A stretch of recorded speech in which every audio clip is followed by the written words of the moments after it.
um de vocês esta noite.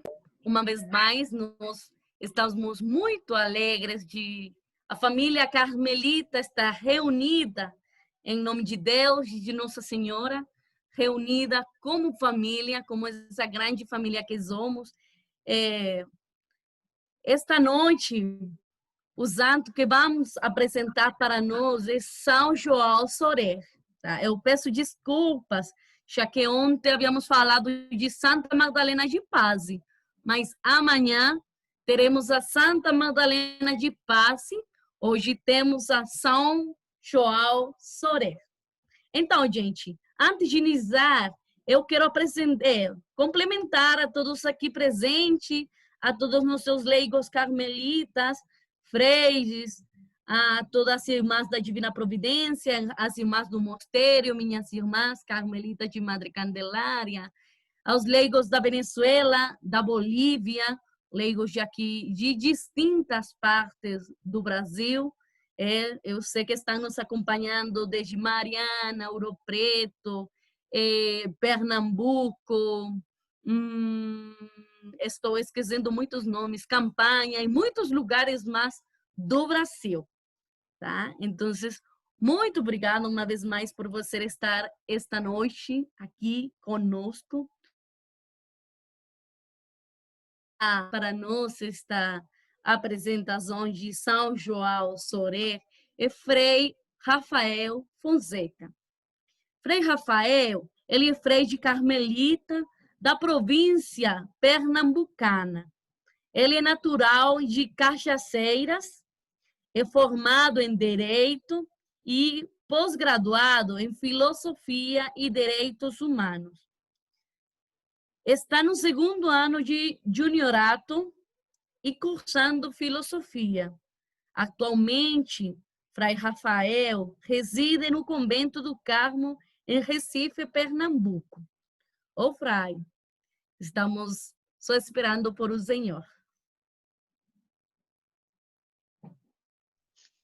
Ok, então boa noite a todos, a todas, os irmãos, as irmãs, pessoas muito queridas que eu já tive a oportunidade de conhecer, outros que conheço pela plataforma virtual que está sendo utilizada para essa nossa convivência durante esse tempo. E para mim é muita alegria reencontrá-los e reencontrá-las e podermos hoje continuar este caminho, esta escalada até o monte, com o testemunho do beato João Soré, ou João Sorete, como alguns costumam dizer. Eu vou compartilhar uma apresentação de slide com vocês. Eu espero que dê tudo certo para facilitar a nossa conversa nesta noite. Originalmente, este slide foi confeccionado pelo confrade carmelita Frei Manuel Villarreal, que é do comissariado da província Bética, na Venezuela, que, se não estou em vem apresentar um dia um santo. E ele utilizou porque o beato João Sorete foi o seu padrinho do noviciado. Em nome do Pai, do Filho e do Espírito Santo. Amém. Enviai, Senhor, vosso Espírito, e tudo será criado, e renovareis a face da terra. Oremos, ó Deus, que instruíste os corações dos vossos fiéis com a luz do Espírito Santo, fazei que apreciemos retamente todas as coisas segundo o mesmo Espírito, e gozemos sempre de sua consolação, por Cristo, Senhor nosso. Amém. Nossa Senhora do Carmo, nossa irmã e mestra, rogai por nós. Alguém pode me dizer se conseguem me ouvir direitinho? Estamos chovendo. Ok. Vamos, então, nos situar no contexto histórico. Pelo que eu vi, nós já caminhamos por santos carmelitas da Idade Contemporânea, da Idade Moderna, e alguns santos que são do início da ordem. Depois, nós temos na Ordem do Carmo, poderíamos dizer, grupos de santos e de santas. Entre esses grupos, nós temos os santos fundadores, nós temos os santos doutores, nós temos as religiosas, nós temos as monjas, nós temos os reformadores, nós temos os confessores e vários outros. Como o texto que é lido no ofício de leituras do Dia de Todos os Santos e Santas Carmelitas, o Carmelo é uma escola de santidade. E é justamente nesse sentido que nós vamos encontrar o testemunho de homens e mulheres que se dedicaram, que revestidos do mesmo hábito, professando a mesma regra e vivendo em tempos e em épocas diferentes, com seus desafios, com as suas situações, souberam, com o carisma carmelitano, dar uma resposta à sua época. Aquele mesmo carisma que foi dado na regra de Santo Alberto, de que todos nós, qualquer que seja a nossa condição religiosa, devemos viver em obséquio de Jesus Cristo e servi-lo com coração puro e reta consciência, foi sendo encarnado na vida de várias pessoas, de vários homens e mulheres, que consagraram-se a Deus nesse estilo vestimento de Nossa Senhora do Carmo, conseguiram viver o Carmelo e transportar os desafios que a vida carmelitana, em todo tempo e lugar, imprimiu. Se vocês conhecem o livro Como Pedras Vivas, do Frei Emanuele Boaga, que foi editado aqui no Brasil, nós vamos encontrar um relato de todos aqueles que foram os reformadores da nossa ordem. E entre esses reformadores encontra-se o testemunho do beato João Soreto.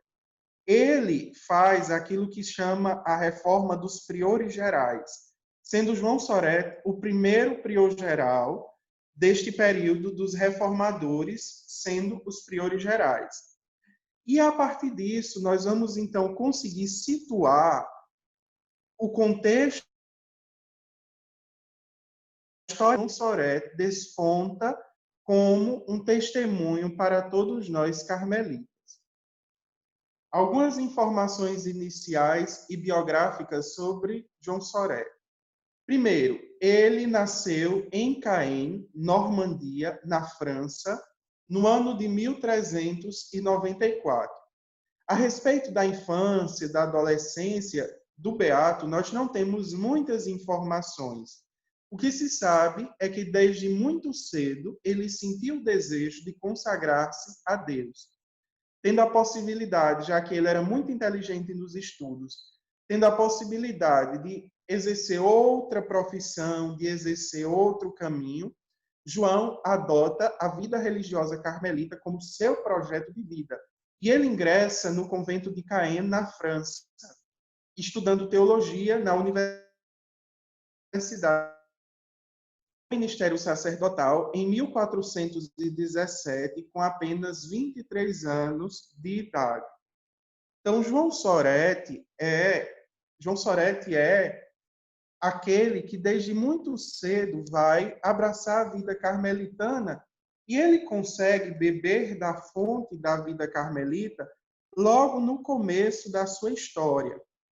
Nós encontramos os testemunhos dos santos carmelitas, alguns que viveram mais cedo, outros que viveram mais tarde. E João Soretti tem contato com a primeira geração de carmelitas que vem para a Europa e que vai desenvolver aquela missão. Sendo que, quando João Soretti ingressa, a busca não é mais de um carisma. O carisma eles já tinham. A ordem no período que ela está se adaptando ainda à vivência na Europa.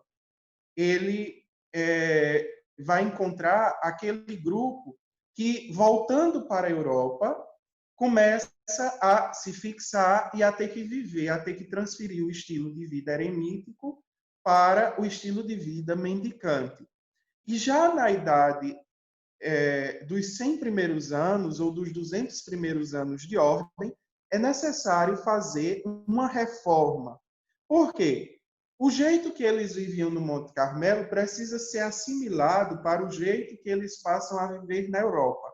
A ordem passa por uma expansão muito grande, mas os valores que eram próprios da vida religiosa ainda não eram bem assimilados e bem vividos.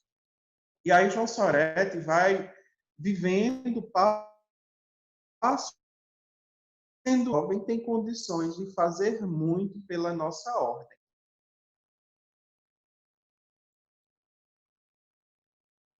Em 1440, tendo 46 anos de idade, ele foi eleito superior provincial da França. Já nesse começo, a ordem dava à igreja grandes nomes, e o provincial que precedeu João Soretti na França foi eleito bispo, e ele teve que assumir o provincialato naquela província, sendo confirmado por um capítulo geral para o seu ofício. Sendo que com 57 anos, ou seja, depois de 11 anos como prior provincial na França, ele é eleito superior geral dos carmelitas na Assembleia Geral de Avignon, que foi realizada em 1451. E João Soret é considerado o fundador das monjas carmelitas e também da Ordem Terceira. Isso nós vamos entender mais adiante, porque ele é considerado este fundador. Diz-nos Emanuele Boaga que João Soretti é, sem dúvida, uma das figuras mais eminentes da história da nossa ordem. Seu incansável zelo, implantado sobretudo como geral da Ordem do Carmo, a propagação que fez da Segunda Ordem, sua pureza e santidade de vida o une às grandes figuras que viveram com os mais vivos anseios, o maior ardor do espírito e da alma, os anseios do profeta Elias. Então, o que é que João Soretti, ou no que é que ele vai se destacar realizando esta reforma? Quando João Soretti assume o cargo de prior geral, algumas coisas ainda daquela época. Tanto é que João Soretti vai ser um dos primeiros a convocar toda a ordem para viver coisas que hoje para nós são normais, mas que naquela época ainda não eram muito claras.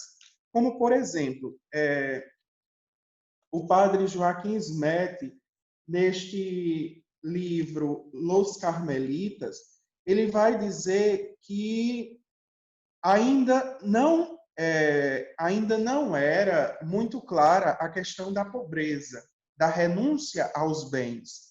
Quando João Soretti se torna geral, ele vai encontrar frades que têm bens, tanto imóveis quanto móveis. E aí uma das primeiras coisas que ele vai adotar na reforma é justamente essa, de não haver privilégios, de não haver divisões entre frades ricos e frades pobres. Ou donatos, que eram os frades que não se tornavam clérigos e que viviam na estrutura da ordem como irmãos oblatos. Outra coisa é estabelecer uma idade mínima para ingressar na ordem. E outra mais ainda, que deveria todo frade, antes da sua profissão, fazer um testamento dizendo que aqueles bens que ele tinha antes, ele abdicava em favor da família ou da ordem, e os bens que adquirisse enquanto fosse frade, por exemplo, os livros, que eles pudessem ser deixados para as comunidades onde residiam, e os livros para os estudantes. As celas deveriam ser procuradas por indivíduos ou assinaladas para o seu uso, diferentes citados ou acomodados, ou seja, só tinha cela no convento aqueles irmãos que eram considerados de maior propriedade. E aí João Soretti vai dizer, não, todo mundo tem que ter cela, e essa cela é de uso privado para aqueles que vivem nela. Tanto é que quando João Soret escreve um belíssimo tratado, que é a Exposição Parenética, ele vai tratar da dimensão espiritual da cela. Vamos adiante. Ele recebe este título de reformador do Carmelo num período verdadeiramente crítico, sendo que João Soret não inicia por ele mesmo esse processo de reforma. Quando ele assume o generalato, já existia aquela que é chamada congregação, que vivia um estilo reformado, um estilo de vida austero, e que olhava diretamente para os testemunhos dos nossos primeiros pais do Monte Carmelo. E aí João Soret apoia esta congregação, a congregação mantuana, e apoia também a congregação que existia em Albi, na França, fazendo com que estas reformas, que eram feitas em congregações, ou seja, em lugares pontuais, se estenda por toda a ordem. Porque ele estava convencido de que o Carmelo só pode florescer e produzir frutos de santidade para o bem de toda a igreja, mantendo o justo equilíbrio entre a vida de oração e o apostolado. Por isso que João Soret vai se empenhar para que os frades, vivendo uma vida eventuais, com a vivência própria da regra carmelita, pudessem abraçar o nosso estilo de vida como ele foi iniciado, mas com aquilo que ele tinha de adaptação. E nesse intento, João Soret vai encontrar também o apoio da Santa Igreja por meio do Papa Calixto, tanto que alguns vão entender a reforma de João Soret também como uma reforma calistiana, porque o Papa vai apoiá-lo nesse processo. E João Soret não foi um geral acomodado. Conta-se que ele mesmo, acompanhado pelo seu secretário, ou muitas vezes viajando sozinho, montado numa mula, montado num jumento, ia percorrendo os conventos da Europa, de convento em convento, para promover ali as reformas. Um dos lugares que João Soret vai muito bem organizadas é justamente na província da Alemanha. Isso ele herda do geral antes dele e vai fazer uma atividade muito enérgica para conseguir reformar a Alemanha. E quando eu penso nisso, eu digo, olha, a Alemanha, no sentido da igreja, sempre foi muito complicada ou complexa, porque ainda hoje a igreja na Alemanha tem um olhar assim um pouco meio diferenciado, alguns dirão progressista. E já no tempo de João Soret, ele vai encontrar frades que resistiam a uma vivência mais observante na Alemanha. E ele empenha-se por ele mesmo, não somente mandando cartas, não somente mandando que fizessem, mas ele mesmo vai e realiza. Tanto que lá na Alemanha, por várias vezes, ele teve que nomear reformadores ou nomear de fiança para que ali pudessem instaurar a observância. Justamente o que eu havia dito, ele tentou, com a ajuda do Papa Calixto, inserir a observância da regra em todos os conventos, insistindo de modo particular na pobreza religiosa e na observância interna e externa, já que o relaxamento é geralmente introduzido ali. O que isso quer dizer? João Soret enfrenta, dado que a ordem tinha começado a adotar o estilo de vida mendicante, um desvirtuamento da função da mendicância. Alguns utilizantes do pretexto da mendicância vão viver totalmente desregrados. Nós podemos usar muito bem essa palavra, já que todo carmelita professa uma regra, ou seja, a regra professada. E aí João Soret insiste para que eles pudessem abraçar a regra professada, claro, com as mitigações que eram próprias e com os desafios da vida nas cidades e nos países onde estavam inseridos. E aí, quais são os meios que ele vai utilizar para esta reforma? 3 meios em particular. Uma exposição da regra, que é a exposição parenética, da qual já vos falei, uma edição nova das Constituições e, acima de tudo, uma frequente visita canônica aos conventos. Visita que ele fez com toda humildade e fervor e com grande sensibilidade de consciência. João Soretti não aderiu para si um estilo de vida que fosse contrário à pobreza, à que ele havia professado.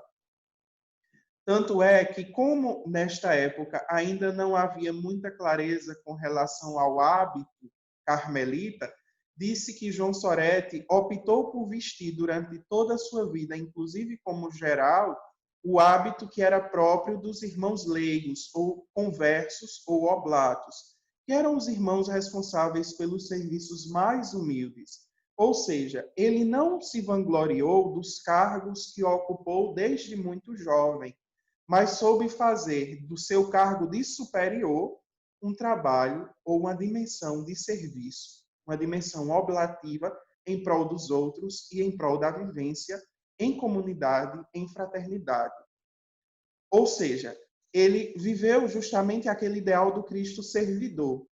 Quanto mais alto o cargo ocupado, mais se deve ele que serve.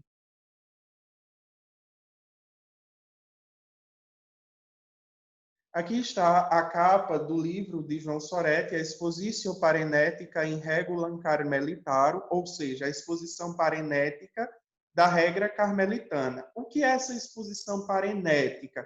É um texto em paralelo para ser vivido de acordo com a regra do Carmo. Aquilo que na regra vinha definido com palavras muito simples, já que a nossa regra carmelitana é uma das menores, ele tentou traduzir de uma forma acessível para que os seus confrades pudessem vivenciá-la de uma maneira mais coerente, de uma maneira mais justa e mais concreta. Em cada página desse livro há uma preocupação para que o frade se eleve além para criar e desfrutar da atmosfera contemplativa. Ou seja, é um tratado de dimensão espiritual que procura traduzir para a espiritualidade carmelitana aquilo que a nossa regra já traz. Tanto é que no dia do Beato João Soretti e em outras festas de outros santos carmelitanos, como por exemplo Santa Teresa de Jesus, existe a opção de nós lermos trechos da exposição parenética e um deles vai tratar justamente da cela. A cela é o lugar privilegiado onde o frade deve estar. É justamente na cela onde nós nos encontramos com Deus. E João Soretti descreve naquelas linhas não somente a cela material, mas a cela interior, que é o nosso coração. O lugar onde nós vivemos consagrado que tem a sua cela no convento, mas também o carmelita leigo que tem a sua casa como uma grande cela, o grande Carmelo, deve ser um lugar da vivência da interioridade, da vivência da contemplação. E é justamente nesse sentido que nós podemos nos perguntar como nós temos vivido essa dimensão da nossa cela interior. Às vezes a gente vai acumulando coisas, acumulando traços, acumulando até lixo. Mas, de vez em quando, é preciso fazer uma grande faxina na nossa cela para que a nossa vida seja realmente vivida com o tom carmelita. Nós somos convidados... Veja que grande faxina nós somos convidados a fazer nas nossas casas durante esse período de pandemia. Cada um que colocava, eu organizei um guarda-roupa que fazia tanto tempo que muito pequenos e muito simples, que nós vamos podendo colocar uma vivência da nossa regra. Eu não estou aqui querendo desmerecer aqueles passos que nós precisamos dar na vida espiritual, mas é justamente de passo em passo que nós vamos conseguir fazer grandes coisas na nossa vida. Era justamente esse o ideal de João Sorete. Ele ia por ele mesmo, reformando de convento em convento, de lugar em lugar, corrigindo, se possível, cada frade para que pudesse viver a vida carmelitana de verdade.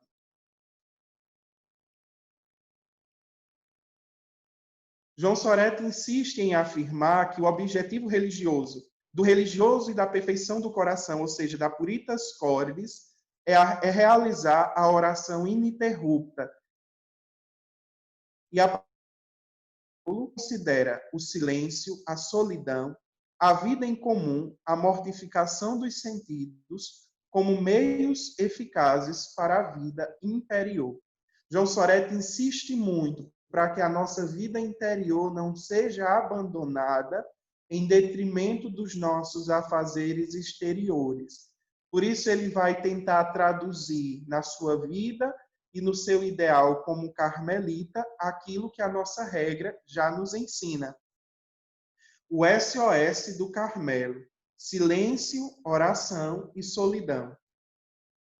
Quando nós percebermos que a nossa vida está bagunçada de maneira tal que não mais encontramos tempo para estar a sós com aquele que sabemos que nos ama, como diria Santa Teresinha, nós devemos procurar o silêncio, a oração e a solidão. Não esquecendo que irmãs que nos ajudam neste caminho, para que todos nós alcancemos o cume do monte, ou a vida em Cristo. O Beato João Sorete diz na exposição parenética: seja uma sua cela externa e outra sua cela interna. A porta de fechamento externa é um sinal de fechamento interior para que os sentidos estejam sempre voltados para dentro, em direção a Deus. Aqui ele faz uma rememoração daquilo que Jesus Cristo, no Evangelho, já nos ensina. Quando fores entrar em contato com o Pai, entra no teu quarto, fecha a porta e o teu Pai que está oculto te atenderá. Ele vai nos dizer, então, que a nossa cela precisa nos para nos dar a direção a Deus. E principalmente quando os nossos sentidos corporais falam, clamam de nós, nós vamos encontrar este caminho na cela interior, na cela do coração.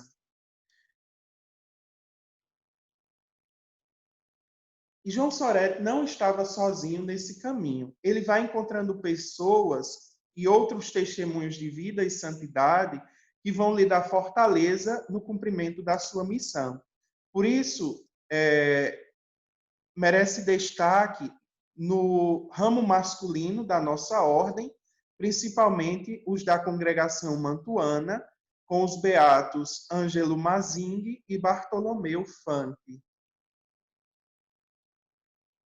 E ele não se dedicou somente aos frades, mas vendo a necessidade da vida, começou o trabalho de ereção dos mosteiros das monjas carmelitas. Nesse caminho, ele vai encontrando grandes mulheres que podem ajudá-lo nesta vivência e neste caminho. Uma delas é a beata Francisca d'Amboise, que é uma beata carmelita contemporânea de João Sorete, que é responsável por dar continuidade à vida carmelitana para as mulheres. Antes de João Sorete, já existiam grupos de mulheres que viviam agregadas, mas agregadas diretamente aos frades.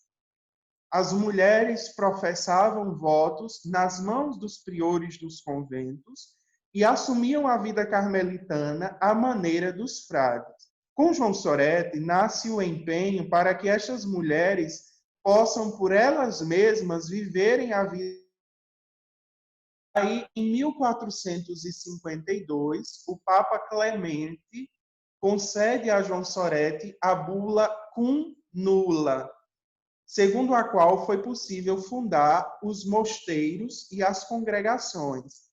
Assim, ele agrega à ordem algumas comunidades de mulheres piedosas na Holanda, e nós poderíamos dizer também na França e na Itália, dando-lhes o hábito e a espiritualidade carmelita da oração e a regra de Santo Alberto, sendo também outro elemento a devoção filial à Nossa Senhora.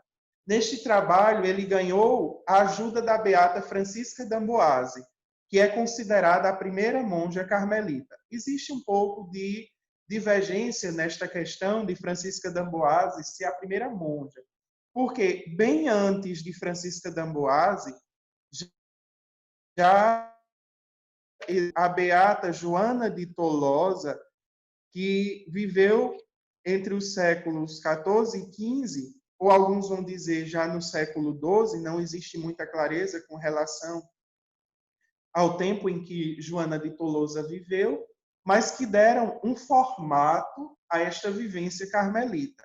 Nós temos a graça de hoje estar compartilhando isso com as congregações femininas da nossa ordem, da Divina Providência, das Irmãs de Madre Candelária e tantas outras congregações femininas. E é justamente nestas mulheres que foram as primeiras que tiveram coragem de dizer, nós também podemos viver como carmelitas. Estas mulheres, junto com os homens que tiveram uma mentalidade aberta, porque se vivessem fechados, não mulheres também vivessem como carmelitas. E João Soret dá um passo a mais. Ele abre espaço para as mulheres e para os leigos poderem se consagrar. E como era essa consagração dos leigos? Eles faziam uma promessa por meio dos votos e passavam a usar um manto branco, à semelhança da nossa capa.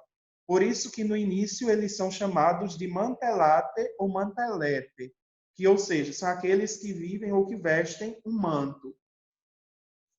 E as mulheres são chamadas pinzoqueiras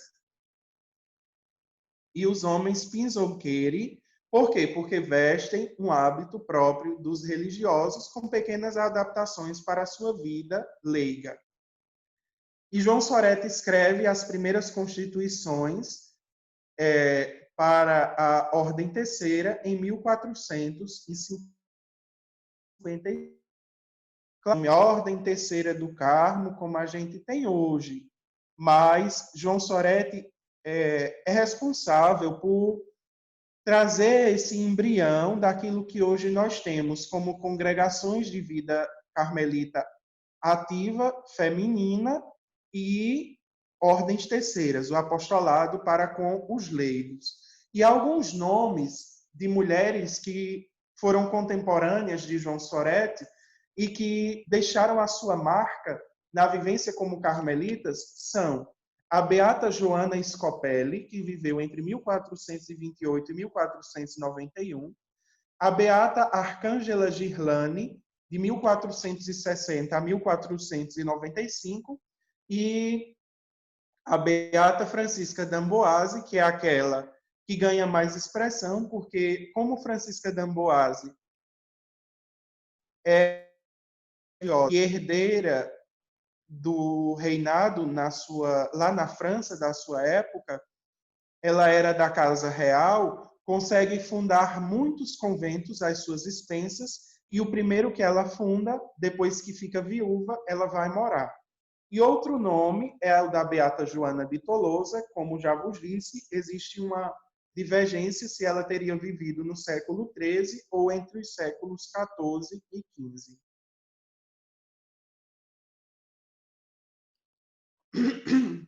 A bula cum nulla foi obtida por João Soret em 7 de outubro de 1452 e foi dada pelo Papa Clemente, pelo qual os grupos de religiosas, virgens, viúvas, beguinas e outras formas particulares que viviam sob o título e a proteção da bem-aventurada Virgem Maria do Monte Carmelo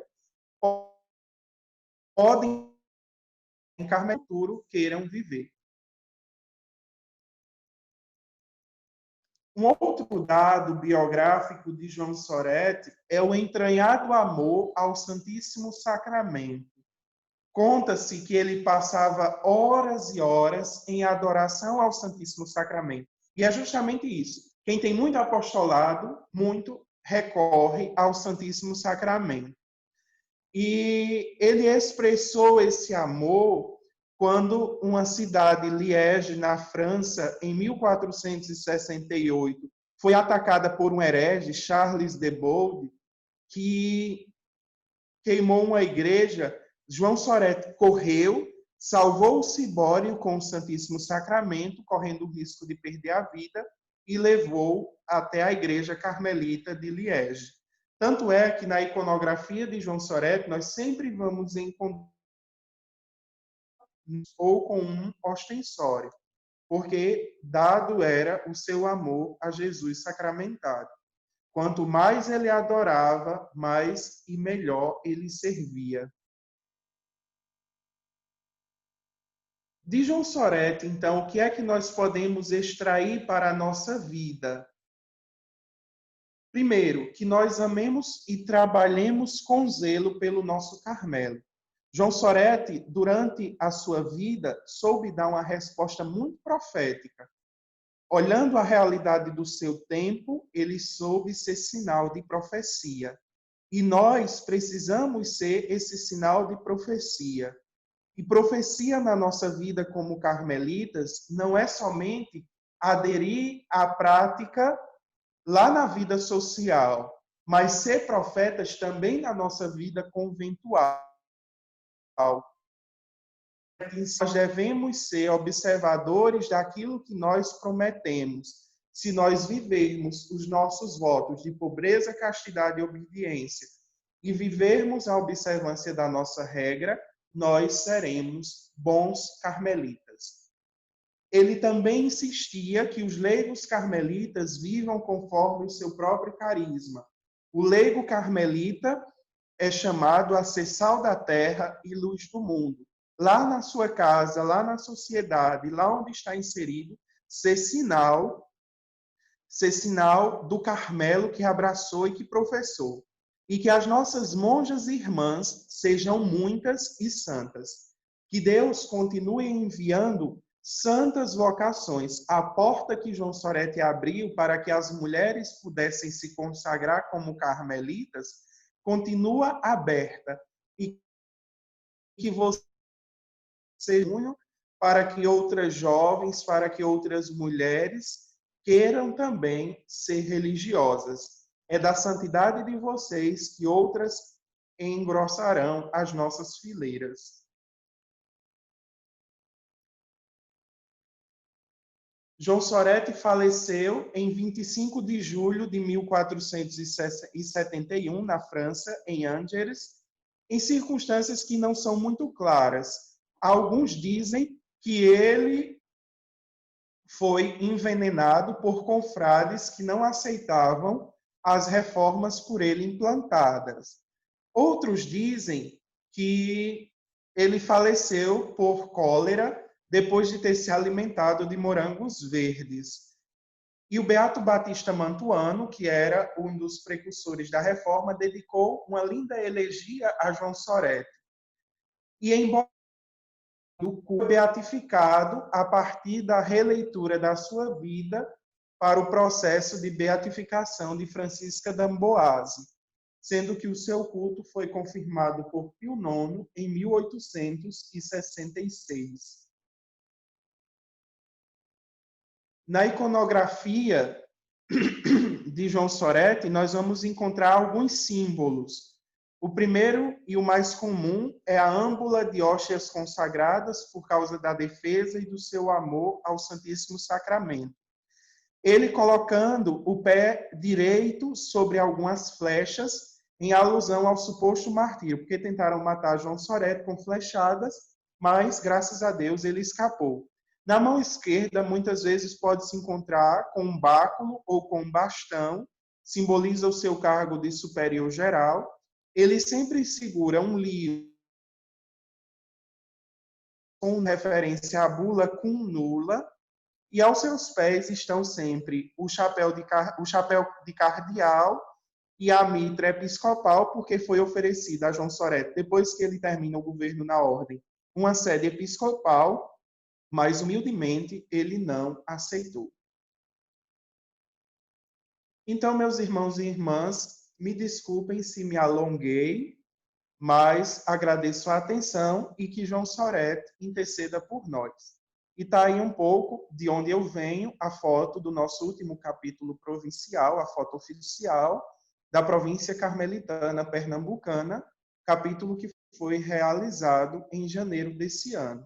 Que João Soreto interceda por nós. Amém. Então, eu me coloco à disposição se vocês tiverem algum questionamento, se eu falei muito rápido e alguma coisa não pôde ficar bem esclarecida.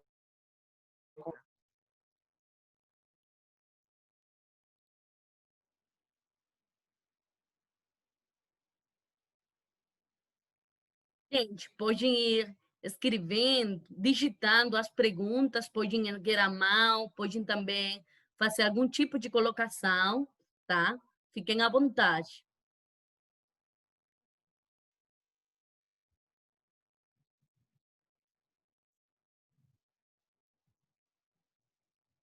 Sofia Mercado Frei fala que muitas graças por la exposição, foi muito clara. Eridiane Melo, amém, Frei Rafael, parabéns, Deus ilumine e João Soré o proteja. Amo você. Uma consulta, a que se refere visita canônica? O que quer dizer visita canônica, Frei? Muito bem, Sofia. Agradeço a pergunta, agradeço também as palavras bonitas que as irmãs me direcionaram. Jane, um abraço muito fraterno. E o que é uma visita canônica? Veja, na estrutura da igreja, nós encontramos homens que têm poder de jurisdição e mulheres também. Na estrutura da jurisdição, o bispo realiza na sua diocese a visita pastoral, porque ele é o responsável por aquele lugar. A visita canônica é realizada por um superior de uma congregação, de uma ordem, em cada convento e em cada lugar sob sua jurisdição, para conviver com aqueles que ali moram, para ajudar aqueles que ali estão. E no caso de João Soretti, ele foi realizando visitas canônicas aos para que aqueles conventos pudesse se voltar à observância da vida religiosa. Ele encontrou conventos um pouco desregrados, como eu disse a vocês, e é justamente por meio da visita canônica que um superior, ou seja, como João Soretti era o prior, tanto provincial e depois o prior geral da ordem, ele foi realizando estas visitas, convento a convento, para que naqueles conventos pudesse voltar à observância da regra de vida. Eu não sei se as irmãs, na estrutura das irmãs, a superiora também realiza visita canônica. Realiza sim. Pronto. Então, o bispo realiza visita pastoral. Os superiores das congregações e das ordens realizam visita canônica.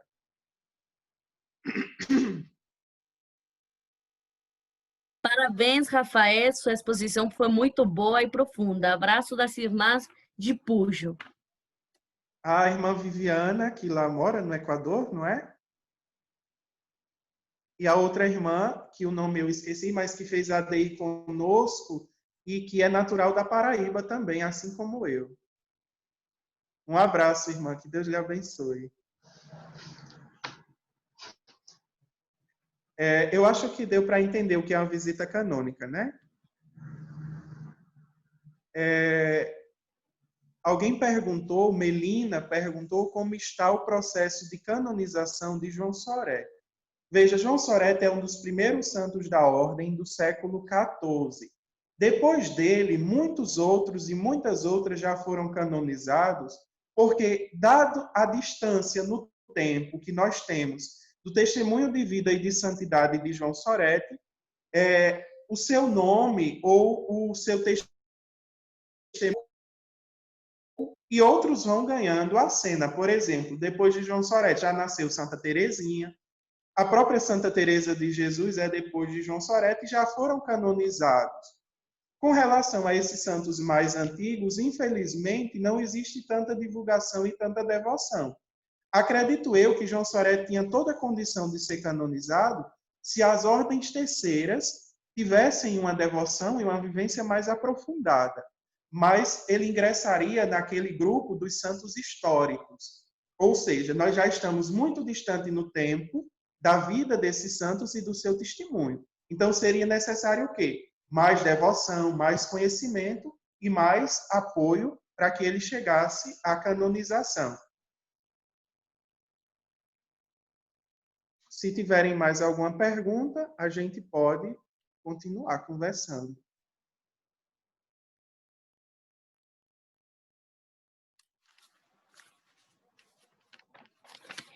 Então, foi com João Soré que o Carmelo abriu mais espaço para as mulheres? Essa é uma das perguntas. Outra, perdi o início. Ele é de onde? Pronto, eu vou começar do final. João Sorete é natural da França e é justamente sim a partir dele que as mulheres conseguem um estilo de vida canônico. Por quê? Antes dele, já existiam mulheres que, olhando a vida dos frades, já viviam e queriam ser carmelitas, mas de forma escrita, de forma estabelecida, é João Sorete que consegue do Papa a autorização para que os ramos femininos na nossa ordem fossem fundados. Ele foi muito sensível à questão da mulher. Como carmelita surge de forma muito espontânea.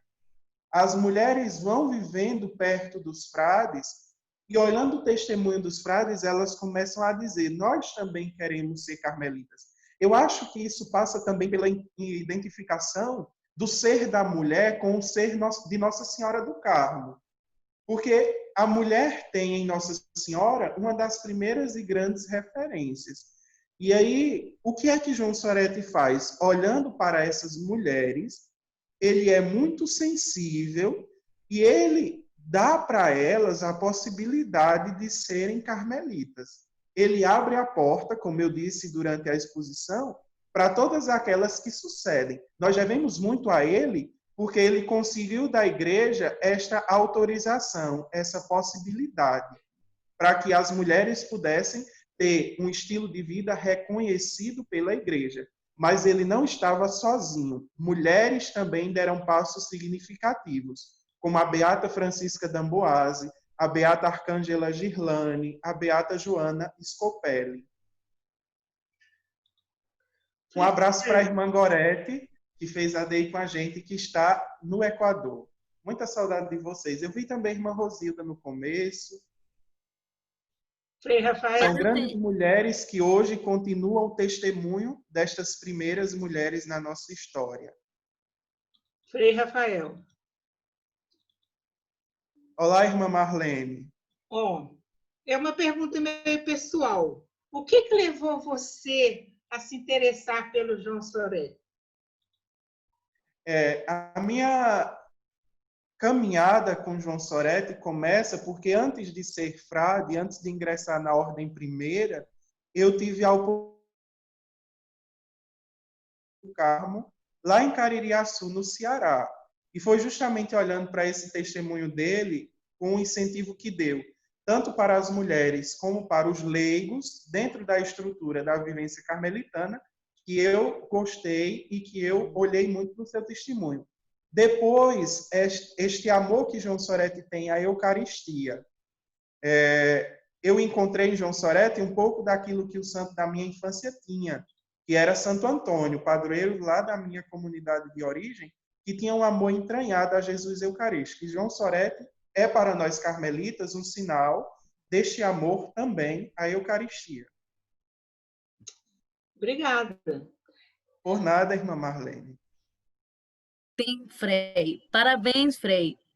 Por sua fala, esclareceu para nós muitos aspectos até então desconhecidos. Frei, pode falar novamente o nome e autor do livro Como Pedras Vivas, por gentileza?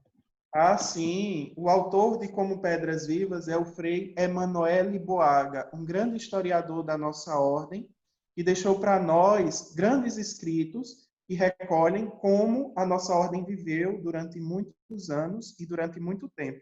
Esse livro, Como Pedras Vivas, ele começa desde o Monte Carmelo até as fundações mais recentes.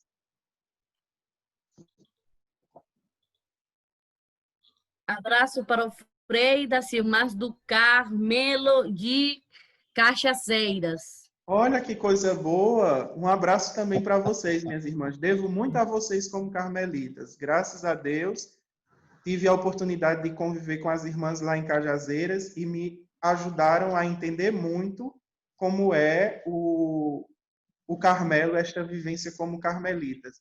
Tanto as irmãs de Cajazeiras, as irmãs que passaram em Caririaçu, no Ceará, devo muito a vocês e muito obrigado. Rezem por mim. Boa noite, Frei Rafael, irmãs, leigos e Olá, todos que Frei estão. Geraldo Bezerra. Boa noite. Ótimo. Que bom escutar um pouco sobre esse beato. Parece-me que faz bem nesse momento atual, quando nós vivemos um momento delicado, né, de uma compreensão, talvez uma má interpretação de uma teologia da mulher e, às vezes, parece que asfixia um pouco quando nós não compreendemos de fato ainda hoje qual o papel da mulher de fato na igreja, né? Na sociedade está muito claro, mas parece que ainda existe alguma coisa meio obscura, a mulher com seu papel não só como alguém que está assistindo o carro, a coisa acontecer, mas como alguém que atua, que também decide junto, entendeu? Eu acho que essa figura do João Soretti ilumina bastante, um pouco para a gente compreender como esta mulher, hoje, ela também tem o seu lugar no Carmelo. Qual lugar que a mulher ocupa na agenda carmelitana? Eu acho muito interessante, somente para perceber, eu destacaria esses 3 pontos para a minha vida: silêncio, oração e solidão. Como compreender esse tripé nesse tempo atual, né? Então, eu acho que é mais ou menos isso. Eu agradeço, assim, me alegrei. Nem sabia se era você o palestrante de hoje. Quando eu entrei, estava a tua cara aí. Que bom. Então, um abraço bem grande para todas as irmãs, para todos os irmãos, para todos os laicos que estão participando desse momento bonito, e de modo especial as irmãs da Candelária, né? Candelária, né? Madre Candelária. Candelária, Carmelitas de Madre Candelária. Essa irmã, toda noite eu tenho visto a cara dela com esse sorriso bonito.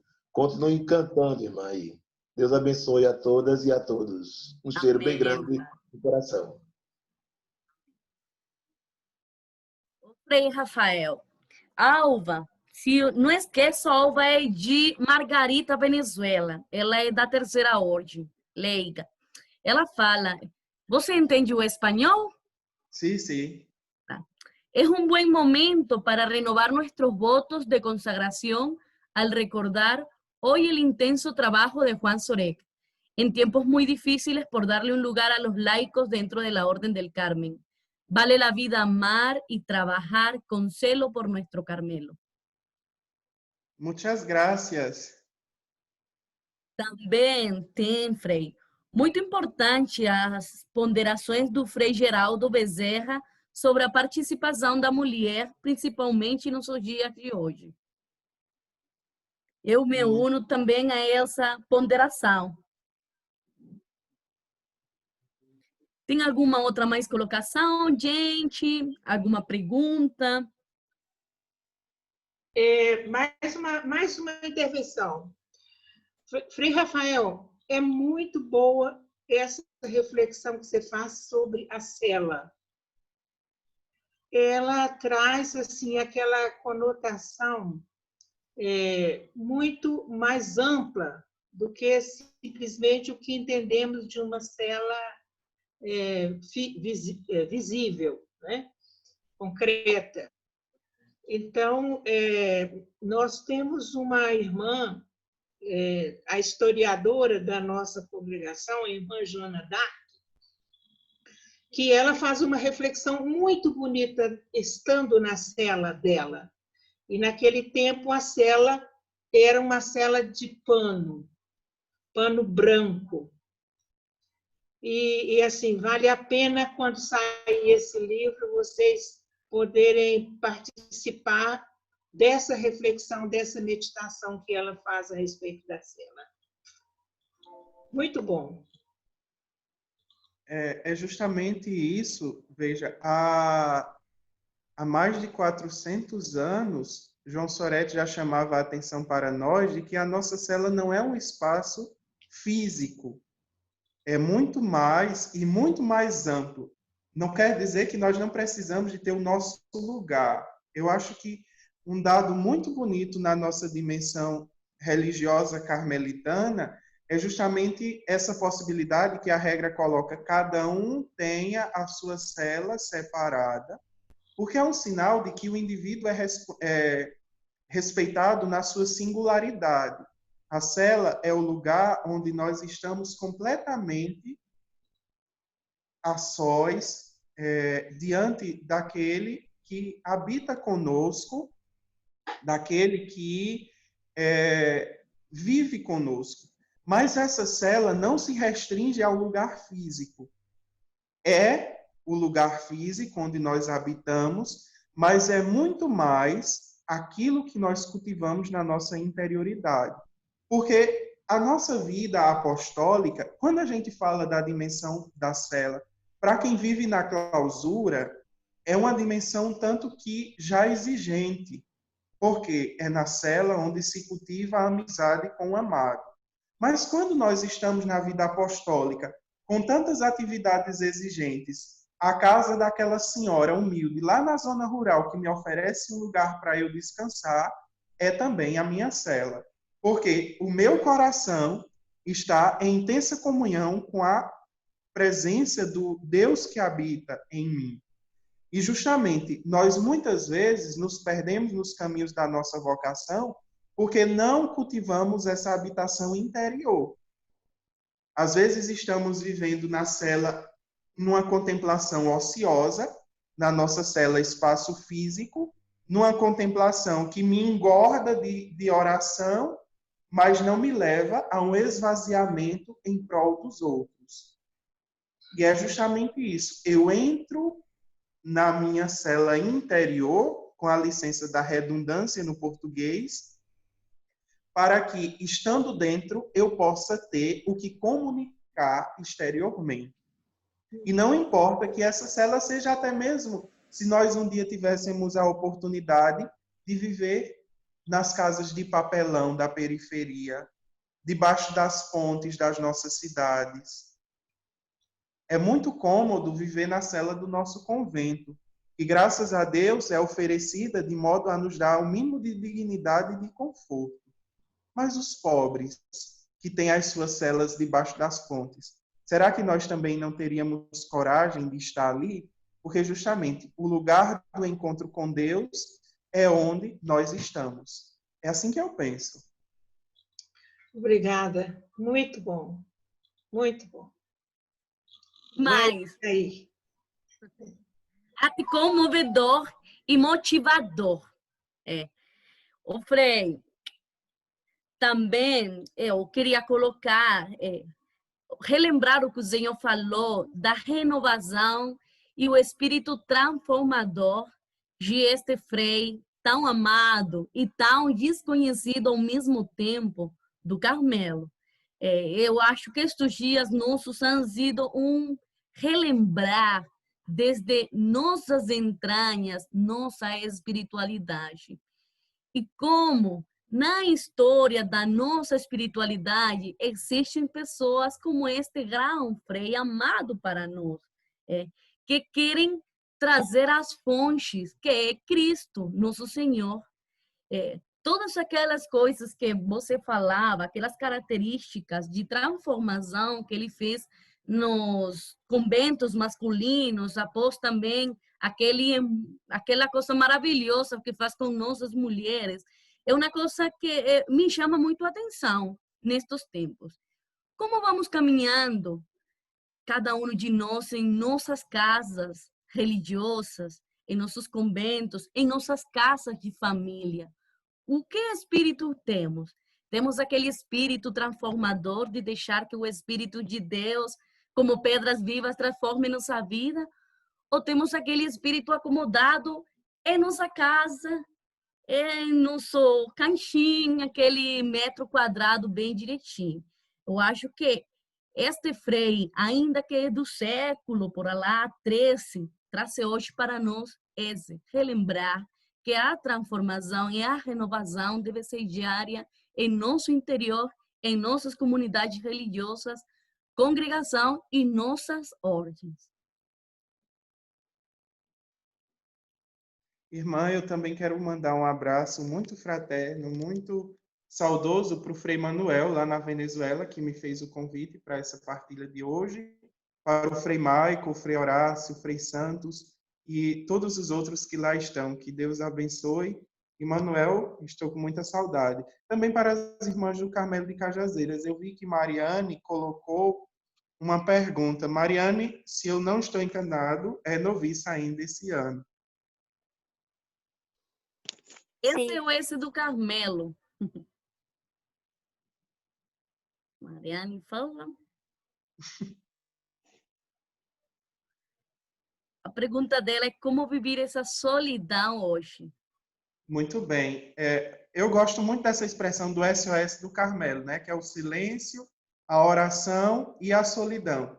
João Soretti inicia uma reflexão sobre esta solidão que vai ser aprofundada por São João da Cruz muito mais adiante e tempos depois, quando São João da Cruz escreve sobre a solidão povoada.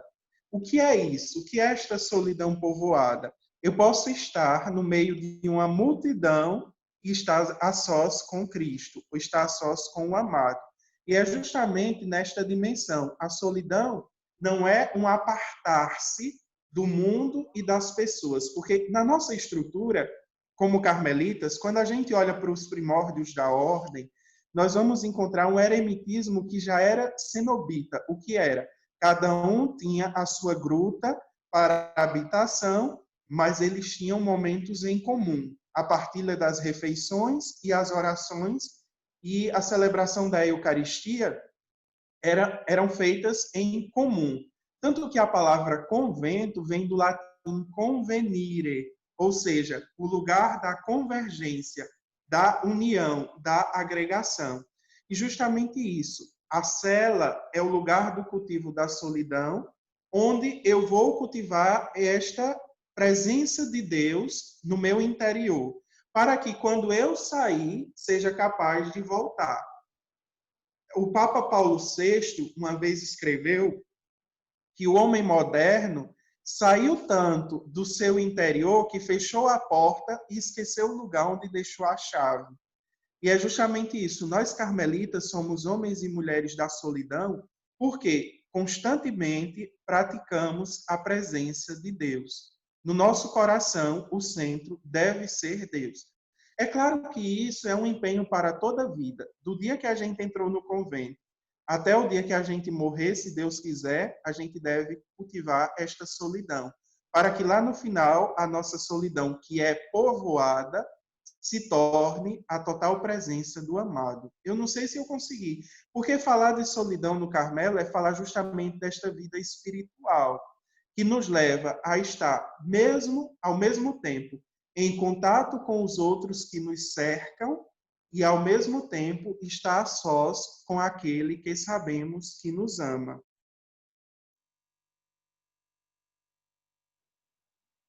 Solidão povoada, a presença amorosa do amado, viver ou morrer sem ele. Eu não quero ser. Amamos esta expressão do Carmelo. É justamente de São João da Cruz. E é esta solidão que se torna povoada está no final. Sem ele, eu não quero ser. Se eu, carmelita, vou dar sopa lá na favela, no meu interior, eu devo estar a sós com Jesus Cristo, que me leva a encontrar com os outros. Na teologia, nós aprendemos que Cristo é o grande outro, é o outro que está em nós e que nos isso, só isso já dá um assunto todinho, dá um retiro de uma vida toda. Bom, gente, Frei Rafael, eu te agradeço de coração por estar hoje aqui conosco, por apresentar de jeito maravilhoso a vida deste grande homem para nosso Carmelo. Eu acho que eu o agradecer de muitas pessoas que estamos aqui, escalando esta montanha, um monte. Eu também quero agradecer a cada um de vocês, uma vez mais, por estar conosco. Amanhã nós temos outro encontro. Infelizmente, nossos encontros não têm muito tempo. Já mais para frente, se Deus quiser, vamos continuar caminhando, tá? Mas esperamos ver a cada um de vocês novamente amanhã para quase empreender a reta final de esta escalada de estes dias, tá bom? Bom, gente, podemos ligar nosso vídeo, pentear nosso cabelo, todos aqueles que não que tem cabelo ainda. Cabelo.